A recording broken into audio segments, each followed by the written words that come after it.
Assalamualaikum warahmatullahi wabarakatuh. Bertemu kembali dengan perkuliahan Fisiologi Hewan. Kali ini presentasi kelompok 9 dengan topik sistem saraf. Ya, kepada kelompok 9 dipersilahkan presentasi. Tinggi Bapak Ulun Ambil Alih.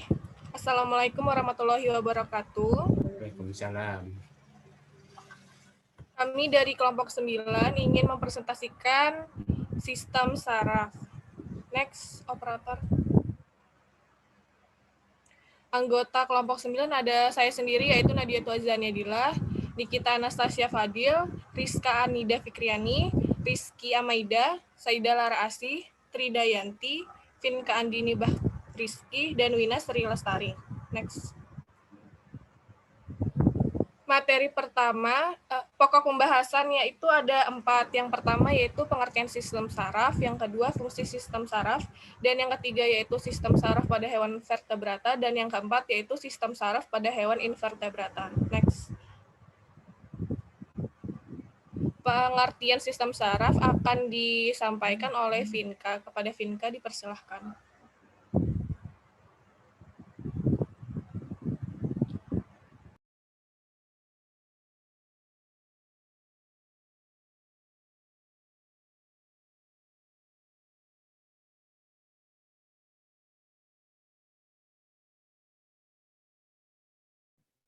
Vinka, mute-nya belum kebuka.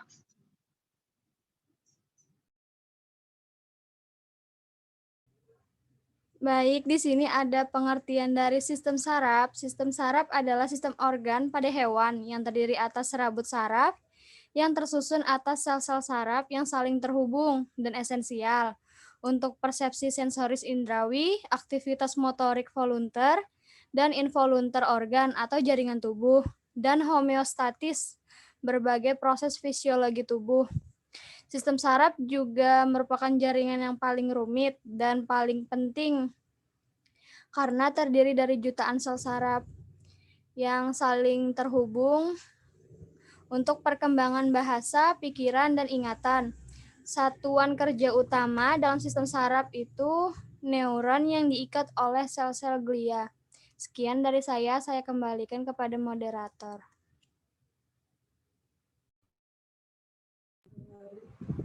Baik, next.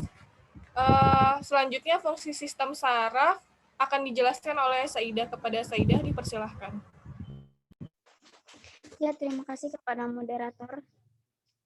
Di sini saya akan memaparkan tentang sistem saraf yang mempunyai beberapa fungsi, yaitu yang pertama, menerima berbagai sensasi dari dalam dan luar tubuh. Yang kedua, bereaksi pada sensasi tersebut, menghadapinya secara otomatis atau merasakan dan memikirkannya. Yang ketiga, menyimpan memori dan melepaskannya bila dibutuhkan. Yang keempat, itu mengekspresikan emosi. Yang kelima, mengirimkan pesan untuk bagian sistem saraf lain, untuk otot, kelenjar endokrin, dan organ lain. Yang terakhir, itu mengontrol tubuh dengan mempertahankan kesehatan, menghindari atau menghadapi bahaya, dan mengingatkan aktivitas yang menyenangkan. Itu saja dari saya kembalikan ke moderator. Baik, next. Materi selanjutnya itu sistem saraf pada hewan vertebrata. Yang pertama yaitu amfibi, akan dijelaskan oleh Wina Sri Lestari. Kepada Wina dipersilahkan.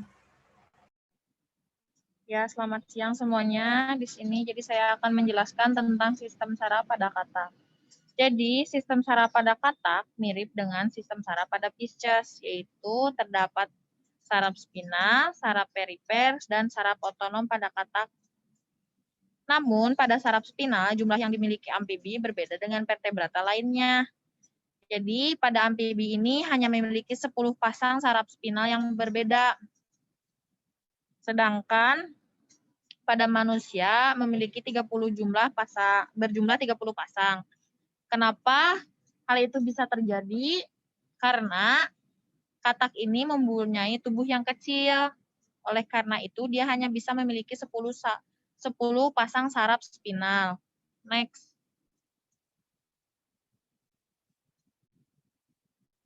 Jadi selain itu ada organ-organ pada sistem saraf, ada organ-organ pada sistem saraf katak. Yang pertama otak, otak pada amfibi.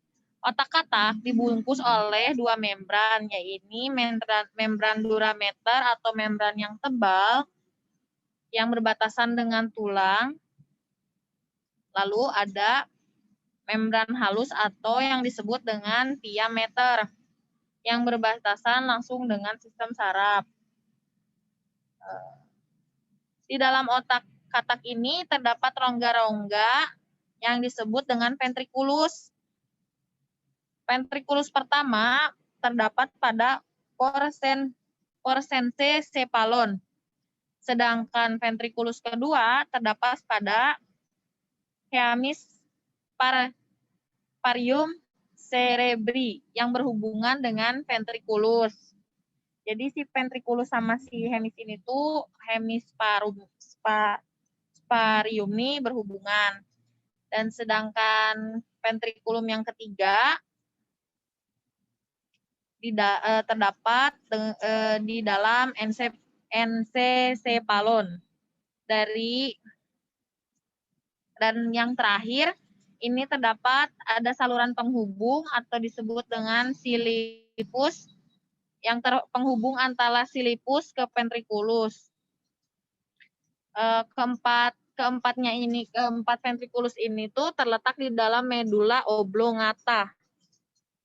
Bisa dilihat, gambarnya terlalu buram ya. Bisa dilihat mungkin nanti di PPT masing-masing. Next.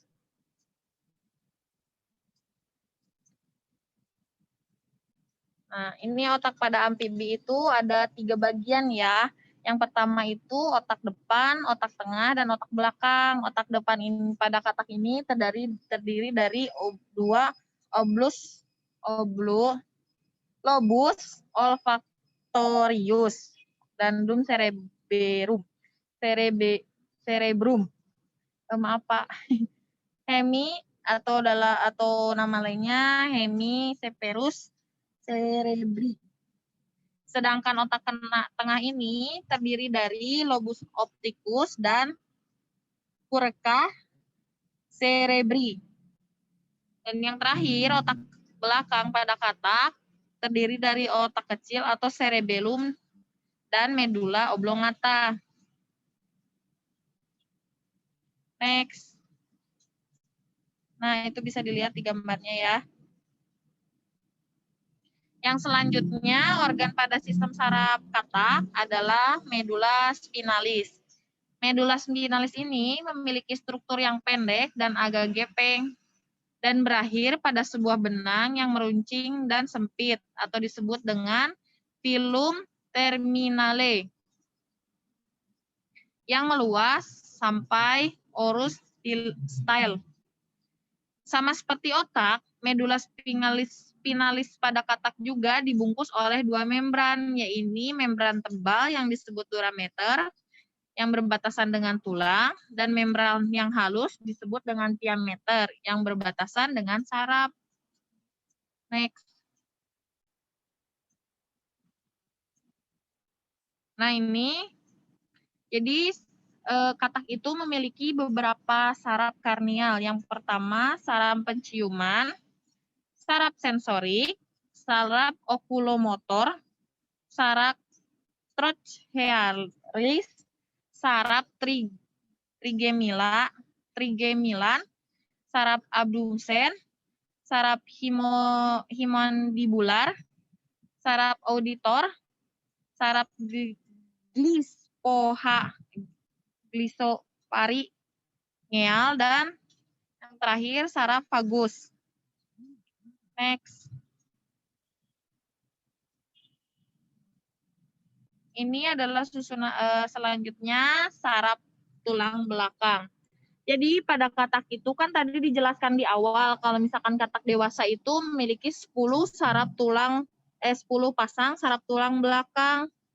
Pada kecebong, saraf tersebut lebih besar. Pada bagian posterior melembung sesuai dengan melebur sesuai dengan hiranya ekor. Jadi kalau misalkan nanti sudah besar, si pada bagian posteriornya itu nanti itu jadi mengecil atau sampai hilang. Sedangkan saraf finalis yang berjumlah 10 pasang juga dikeluarkan dari selantahara 2 vertebrate yang berurutan. Terdapat pada vertebrate 9. Nah, ini bisa dilihat pada gambarnya. Nah, itu ada tuh urutannya, urutan spinalis 9. Yang sebelah kiri. Ya, itu bisa dilihat. Spinal 2, 3, 4, 5, 6, 7, 8, 9. Nah, yang itu yang akan menghilang. Lanjut, next. Nah, itu saja dari saya. Dari amfibi, saya kembalikan kepada moderator. Baik, terima kasih Wina. Materi selanjutnya Mamalia akan dijelaskan oleh Rizka Nida. Kepada Rizka Nida dipersilahkan. Baik, saraf pada mamalia ini adalah cerebrum besar jika dibandingkan dengan keseluruhan otak. Cerebrum juga besar dan berlobus lateral 2 buah. Lobus opticus ada 4 buah. Setiap bagian lateralnya dibagi oleh alur transversal menjadi lobus anterior dan posterior. Mempunyai telinga luar, gelombang suara disalurkan melalui meatus auditori eksternal ke membran timpani. Telinga tengah mengandung 3 buah ossicle auditori. Itu saja penjelasan dari saya kembalikan kepada moderator. Baik, materi selanjutnya yaitu Pisces yang akan saya bawakan sendiri. Pisces, sistem saraf pada ikan terdiri atas sistem saraf pusat dan sistem saraf tepi. Sistem saraf pusat terdiri dari atas otak dan sumsum tulang belakang. Otak ikan terdiri atas otak depan, otak tengah, otak kecil, dan sumsum lanjutan. Sistem saraf tepi terdiri atas serabut saraf otak dan serabut saraf dari sumsum tulang belakang. Otak depan berhubungan dengan saraf pencium dan hidung, sedangkan otak tengah berhubungan dengan saraf penglihatan. Next.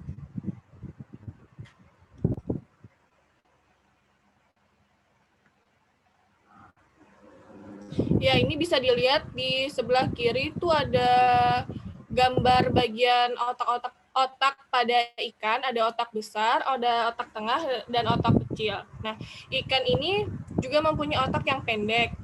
Terus lobus olfactorius, hemisfer cerebral, dan diencephalon kecil. Sedang lobus opticus dan cerebellumnya yang besar. Ada 10 pasang saraf kranial, serta korda saraf tertutup dengan lengkungan-lengkungan neural, sehingga mengakibatkan saraf spinal berpasangan pada tiap segmen tubuh. Seperti yang dilihat itu di sebelah kanan, dia kan saling berpasangan ya pada setiap segmen tubuhnya. Kemudian, kedua bagian tersebut kurang dapat berkembang baik, sehingga apabila kedua bagian tersebut kurang berkembang dengan baik, sehingga indera penciuman dan penglihatan ikan kurang berkembang dengan baik juga. Nah, bagian otak ikan yang berkembang paling baik adalah bagian otak kecil. Otak kecil tadi berfungsi sebagai pusat keseimbangan dan pusat pengaturan gerak otot-otot ketika berenang. Keberadaan pusat keseimbangan dan pengaturan gerak ini memungkinkan ikan dapat bergerak cepat dalam air tanpa mengganggu keseimbangannya. Nah, ikan ini menerima rangsangan dari lingkungannya melalui organ perasa. Rangsangan tersebut selanjutnya diteruskan dalam bentuk impuls ke otak. Respon yang diberikan oleh otak dimanifestkan dalam bentuk tingkah laku. Sel-sel saraf yang mulai berkembang sejak permulaan stadia embrio dan berasal dari lapisan germinal terluar atau ektoderm, dan unit terkecil dari sistem saraf ini disebut dengan neuron atau sel saraf. Nah, setiap neuron terdiri atas inti dan jaringan atau perpanjangan sel. Nah, perpanjangan sel ini terdiri atas dendrit yang berfungsi sebagai penerima impuls. Dan ada dan akson yang berfungsi sebagai penerus impuls. Pertemuan antara akson dan dendrit dari sel saraf lainnya disebut sinapsis. Next. Nah, otak pada Pisces ini terbagi menjadi 5, yaitu yang pertama ada telencephalon. Nah, telencephalon ini adalah merupakan otak bagian depan yang dibentuk oleh cerebral hemisphere dan rhinecephalon sebagai pusat yang berhubungan dengan pembauan. Saraf utama yang keluar dari daerah ini adalah saraf olfaktori. Nah, pada ikan yang mengutamakan pembauan untuk mencari mangsanya adalah otak bagian depan, sehingga lebih berkembang otak depannya. Kemudian yang kedua yaitu ada diencephalon. Diencephalon ini terletak pada bagian belakang telencephalon. Bagian ventral dari diencephalon adalah hipotalamus. Bagian dorsalnya epitalamus dan bagian lateralnya dinamakan talamus. Epitalamus ini adalah bagian yang nampak pada dorsal dari otak. Struktur yang paling nyata ialah ada 2 tonjolan dorsal yang tunggal, yaitu epifise atau organ pineal yang berada di sebelah belakang. Dan yang kedua itu ada parafise, yaitu organ parapineal yang berada di sebelah depannya. Keduanya tumbuh sebagai evaginasi dari diencephalon embrio. Yang ketiga yaitu ada mesencephalon. Mesencephalon ini merupakan otak bagian tengah pada semua vertebrata yang memiliki atap berupa sepasang lobus opticus yang bertindak sebagai pusat refleks penglihatan, menerima serabut aferen dari retina. Mesencephalon pada ikan relatif lebih besar dan berfungsi sebagai pusat penglihatan. Nah, lobus opticus ini terdiri dari tectum opticum di bagian atas dan tegmentum di bagian bawahnya. Tectum opticum ini merupakan organ koordinator yang melayani rangsangan penglihatan. Kemudian bagian yang keempat itu ada metencephalon. Metencephalon ini merupakan otak bagian belakang yang mengontrol atau mempunyai kemampuan untuk berenang dan menyeimbangkan pada ikan saat berenang. Pada metencephalon ini terdapat bagian yang menonjol yang disebut cerebellum. Cerebellum ini memiliki fungsi utama yaitu mengatur keseimbangan tubuh ikan dalam air dan mengatur tegangan otot dan daya orientasi terhadap ruang. Misalnya saja pada ikan bertulang sejati, cerebellum terbagi atas 2 bagian besar, yaitu valvula membran dan corpus membran, yang besarnya tergantung spesiesnya. Bagian otak ikan yang terakhir atau yang kelima yaitu melencephalon. Bagian melencephalon ini bagian otak yang paling belakang atau posterior dengan medula oblongata sebagai komponen utamanya. Komponen ini merupakan pusat untuk menyalurkan rangsangan keluar melalui saraf kranial. Next, operator. Selanjutnya itu ada sumsum tulang belakang yang ada pada ikan. Sumsum tulang belakang bersama dengan otak membentuk sistem saraf pusat atau SSP. Ini menyerupai tali berwarna krem yang tebal dan terdiri dari saraf yang menyampaikan pesan antara otak ke seluruh tubuh. Nah, sumsum tulang belakang ini membentang dari medula oblongata, bisa dilihat di gambar, yang terletak pada bagian bawah otak ke punggung bawah dan ditempatkan di sebuah terowongan yang dibuat oleh tulang vertebrata. Misalnya saja pada ikan berahang, pada umumnya memiliki ganglia tulang belakang pada neuron sensorik dari saraf dorsal. Walaupun pada banyak famili seperti ikan mas atau Ceripinidae atau Gagadiae, beberapa serat aferen merupakan penghantar dari ganglia supramedulari dan inframedulari. Nah, impuls sensor dari reseptor akan dihantarkan masuk ke sumsum tulang belakang melalui tanduk dorsal. Itu bisa dilihat di gambar tanduk dorsal, ada di atas ini. Kemudian, dan bisa juga melalui impuls motor yang keluar dari sumsum tulang belakang melalui tanduk ventral menuju efektor. Nah, pada tanduk dorsal ini terdapat badan sel saraf, penghubung atau asosiasi konektor yang akan menerima impuls dari sel saraf sensori dan akan menghantarkannya ke sel saraf motorik. Sekian presentasi dari saya. Selanjutnya, next. Materi selanjutnya, reptil akan dijelaskan oleh Rizky Amaida. Kepada Rizky Amaida,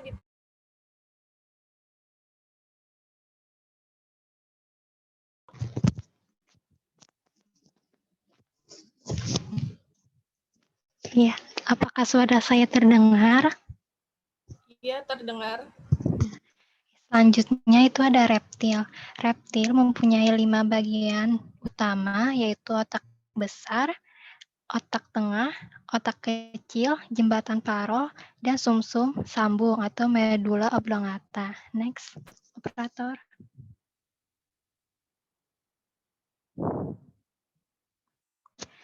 Selanjutnya, sistem saraf tepi pada reptil itu terbagi menjadi 2. Yang pertama, sistem saraf sadar yang disusun oleh saraf otak atau saraf kranial, yaitu saraf-saraf yang keluar dari otak, dan saraf sumsum tulang belakang, yaitu saraf-saraf yang keluar dari sumsum tulang belakang. Yang kedua, sistem saraf otonom yang disusun oleh serabut saraf yang berasal dari otak maupun dari sumsum tulang belakang dan menuju organ yang bersangkutan. Next. Itu saja yang dapat saya sampaikan. Saya kembalikan kepada moderator.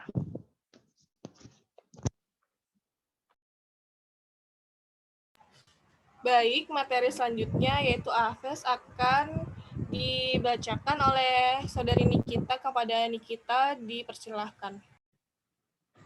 Baik, terima kasih moderator atas kesempatannya. Sebelumnya suara saya terdengar belum? Ini terdengar Nikita. Baik, terima kasih. Di sini saya akan menyampaikan materi mengenai sistem saraf pada AFES. Jadi beberapa burung itu memiliki ketajaman penglihatan yang bagus. Karena itu pusat koordinasi gerak dan keseimbangan burung berkembang baik. Hal ini dapat terlihat dari adanya lekukan-lekukan pada otak kecil burung.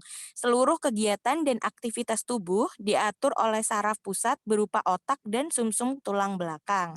Jadi bagian-bagian saraf pada AFES itu terdapat 2 sistem saraf, yaitu sistem saraf pusat dan juga sistem saraf tulang belakang.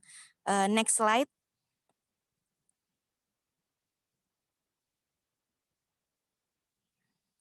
Nah, dapat kita lihat di sini bahwasanya sistem saraf pusat pada burung itu yang pertama ada otak, di mana otak itu memiliki 4 bagian. Yang pertama adalah cerebrum atau otak besar, di mana pada otak besar ini tidak banyak mempunyai neuron atau unit struktural dan fungsional dari sistem saraf, dan bentuknya juga tidak berlipat-lipat. Kemudian bagian yang kedua adalah cerebellum atau otak kecil, di mana pada otak kecil ini terdapat lipatan-lipatan yang mampu menampung sel-sel saraf lebih banyak. Sel saraf yang makin banyak pada otak kecil menunjukkan pusat keseimbangan burung ketika terbang berkembang dengan baik. Yang ketiga adalah bagian mesencephalon atau otak tengah, di mana pada otak tengah burung itu berbentuk 2 gelembung, berkembang dengan cukup pesat dan sebagai pusat saraf penglihatan berkembang baik dengan membentuk gelembung sehingga indera penglihatan burung dapat terlihat berkembang dengan baik. Kemudian bagian yang keempat adalah medula atau sumsum lanjutan, di mana pada sumsum lanjutan ini pada otak burung berfungsi sebagai pengantar impuls yang datang dari medula spinalis menuju ke otak. Sumsum lanjutan ini mengandung sel saraf neuron yang membantu mengatur detak jantung, respirasi, dan tekanan darah pada burung. Pada AFES maksud saya. Kemudian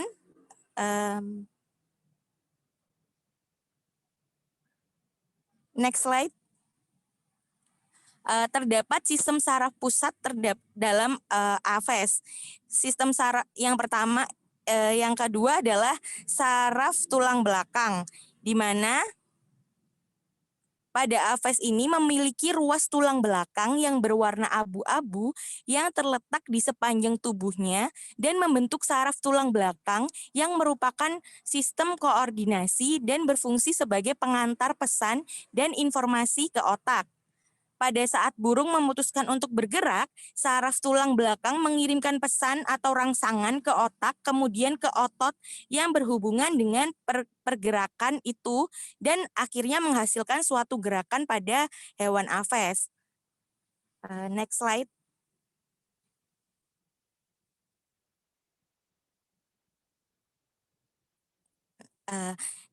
Pada aves juga terdapat sistem saraf tepi, di mana yang pertama adalah sistem saraf sadar, yaitu sistem saraf yang mengatur segala gerakan yang dilakukan secara sadar atau di bawah koordinasi saraf pusat atau otak. Kemudian yang kedua, yaitu sistem saraf otonom yang disusun oleh serabut saraf yang berasal dari otak maupun dari sumsum tulang belakang dan menuju organ yang bersangkutan. Sistem saraf otonom sendiri pada aves dibagi atas dua, yaitu sistem saraf simpatik dan juga sistem saraf prasimpatik.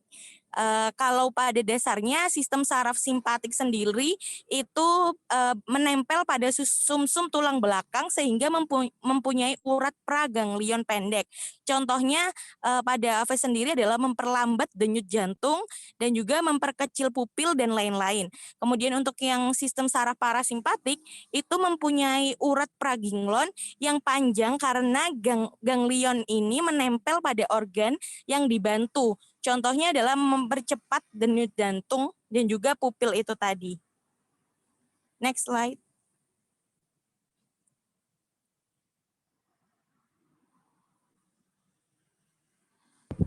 Baik, terima kasih Nikita.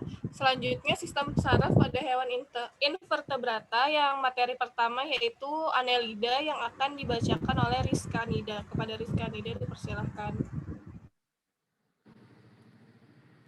Baik, sistem saraf pada Annelida adalah sistem saraf tangga tali terdiri dari ganglion, otak dihubungkan dengan tali saraf yang memanjang sehingga berupa tangga tali. Ganglia otak terletak di depan paring pada anterior. Susunan saraf terdiri atas anterior, dorsal, ganglion nigmas disebut otak, atau sebuah benang saraf yang panjang dengan ganglionik selling dan saraf lateral pada tiap ruas. Cincin yaitu adalah ganglia dihubungkan oleh tali saraf ventral.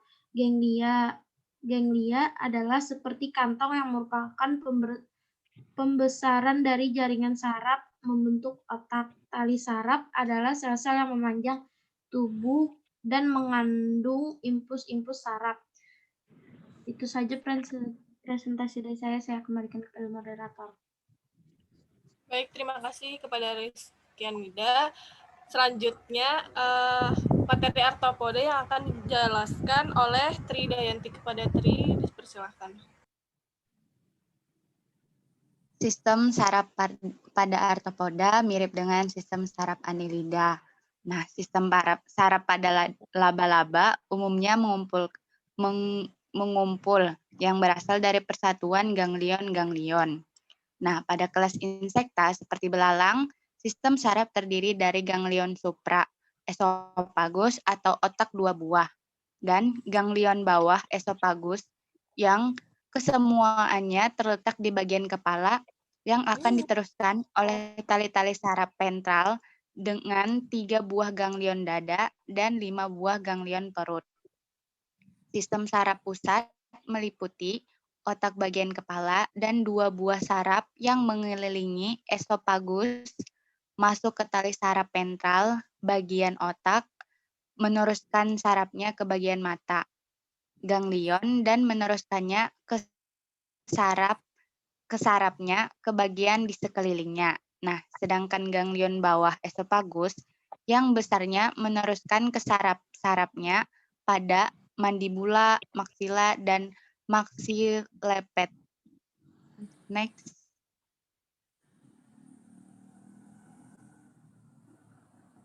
Selanjutnya, pada kolenterata. Nah, sistem saraf pada kolenterata adalah sistem saraf sederhana berbentuk jala yang berfungsi untuk mengatur pergerakan serta menanggapi rangsangan. Pusat dari sistem saraf kolenterata ialah rongga mesenglea. Nah, pada kolenterata akuatik seperti hidra, ubur-ubur, dan anemon laut, pada mesenglea yang terletak di antara epidermis dan gastrodermis, terdapat sistem saraf difus karena sel-sel saraf masih tersebar saling berhubungan satu sama lain yang menyerupai jala yang disebut dengan saraf jala. Nah, sistem saraf ini terdiri atas sel-sel berkutub 1, berkutub 2, dan berkutub banyak yang membentuk sistem yang saling berhubungan seperti jala. Meskipun demikian, impuls dari satu sel ke sel yang lainnya melewati sinaps. Saraf jala sudah merupakan sistem sinaps, tapi tidak mempunyai ciri-ciri sinaps. Selanjutnya saya kembalikan kepada moderator. Baik, next operator. Materi selanjutnya itu ada echinodermata yang akan dijelaskan oleh Wina. Kepada Wina dipersilahkan. Ya, izin ini lagi. Jadi echinodermata. Jadi sistem saraf pada echinodermata ini tuh masih sangat primitif dengan saraf berupa cincin yang mengelilingi mulut. Sistem saraf pada echinodermata ini terdiri dari cincin saraf dan tali saraf pada bagian lengan-lengannya.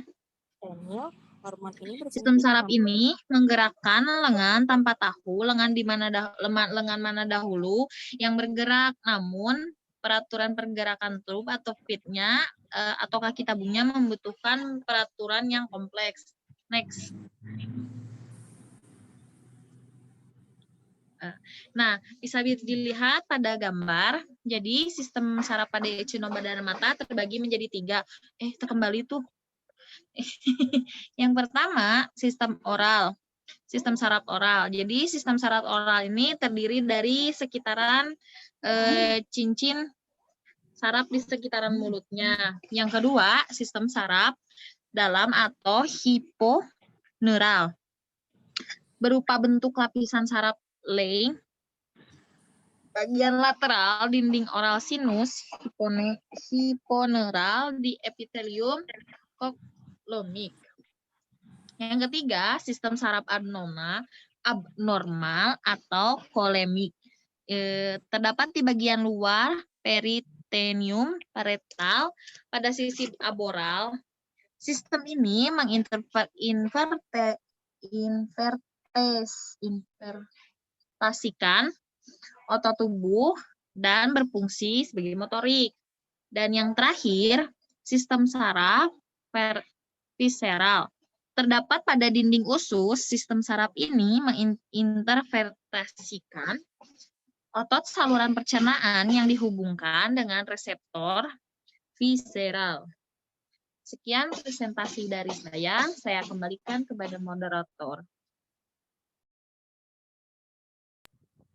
Baik, terima kasih kepada Wina. Materi selanjutnya yaitu insekta yang akan dijelaskan oleh Niki. Kepada Niki dipersilahkan.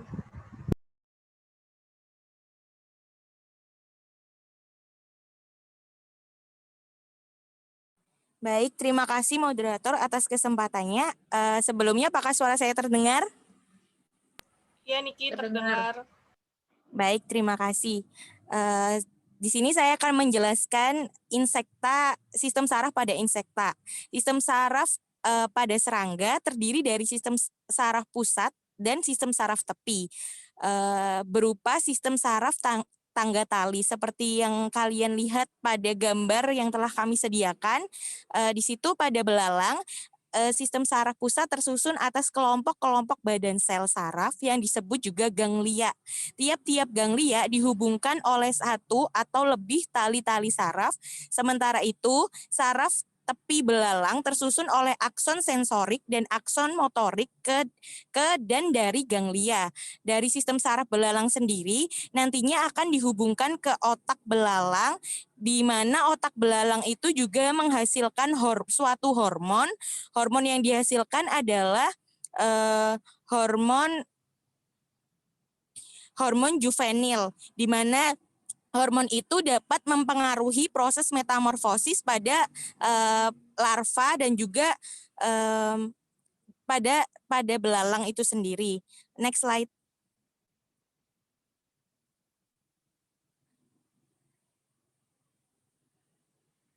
Nah, di sini saya akan menjelaskan tentang sistem saraf pada moluska juga, di mana pada moluska itu sistem saraf terdiri dari cincin saraf yang mengelilingi esofagus dengan serabut saraf yang melebar.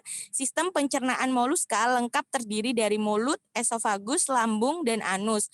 Ada pula yang memiliki rahang dan lidah pada moluska tertentu. Lidah bergigi yang melengkung ke belakang disebut radula.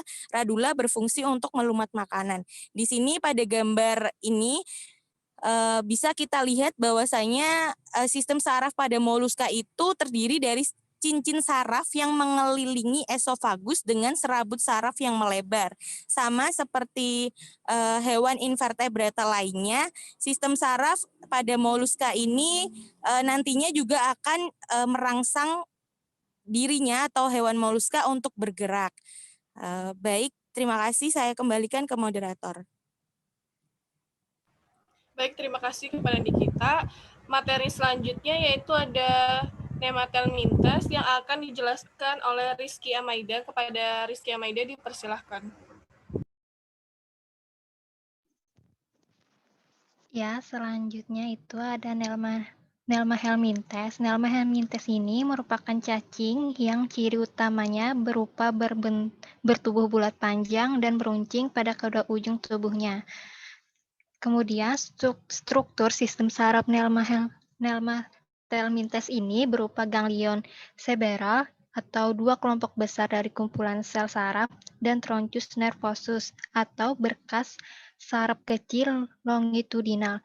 Sistem sarafnya ini terdiri atas cincin saraf yang mengelilingi esofagus. Kemudian cincin saraf ini berhubungan dengan 6 saraf anterior dan beberapa saraf posterior. Pada setiap sisi cincin saraf terdapat 6 ganglion saraf. Itu saja yang dapat saya sampaikan. Selanjutnya saya serahkan kepada moderator. Baik, terima kasih kepada Amai. Materi selanjutnya itu ada Platyhelminthes yang akan dijelaskan oleh Saida. Kepada Saida dipersilahkan. Ya, terima kasih. Platyhelminthes.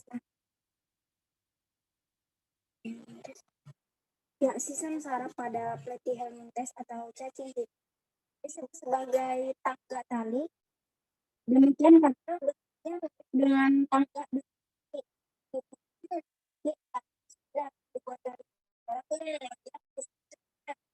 dua tali di sepanjang tubuhnya yang datar sehingga bentuknya menjadi tangga tali.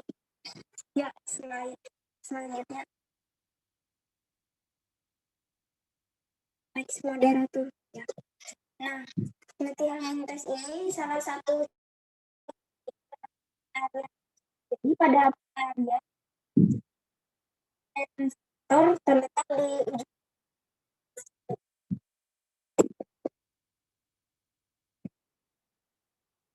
ujung tubuh, terutama di daerah kepala, bagian bagian samping disebut auricula. Di dalam terdapat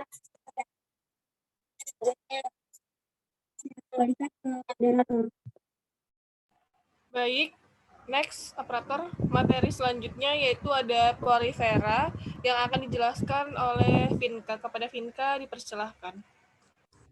Baik, selanjutnya ada Porifera. Tubuh dari Porifera ini masih di organisasi tingkat seluler. yang artinya itu tersusun atas sel-sel yang cenderung bekerja secara mandiri.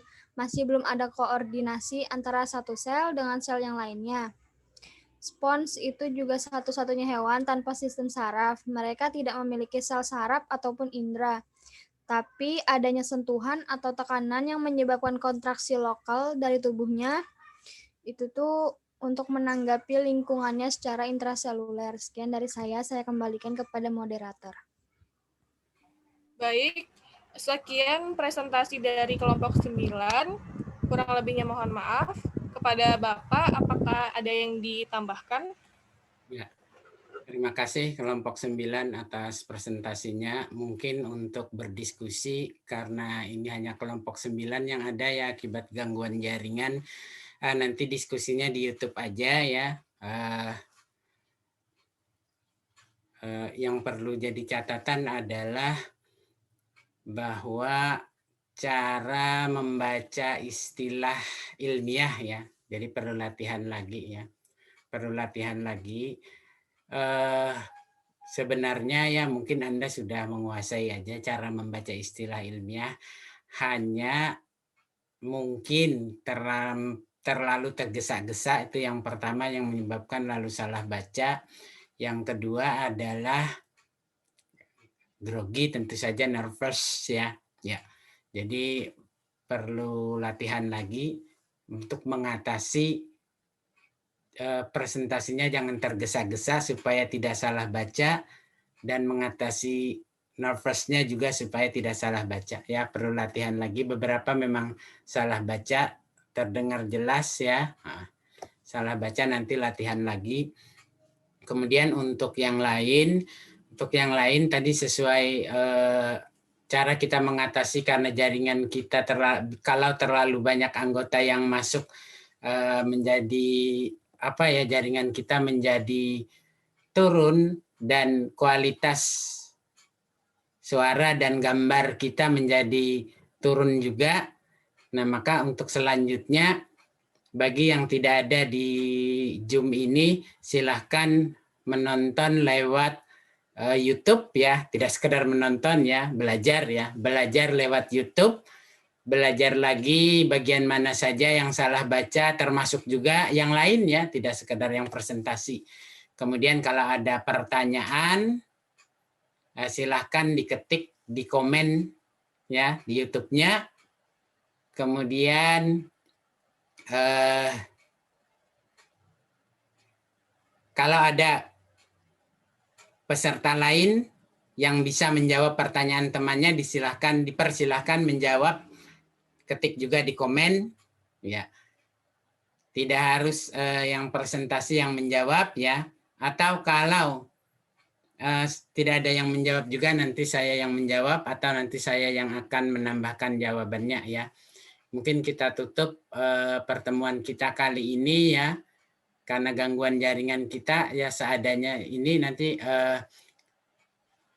dipersilahkan untuk menonton dan mempelajari materi sistem saraf pada vertebrata dan invertebrata ini ya di YouTube. Nanti saya kasih linknya, tentu saja proses dulu ya, saya upload di YouTube.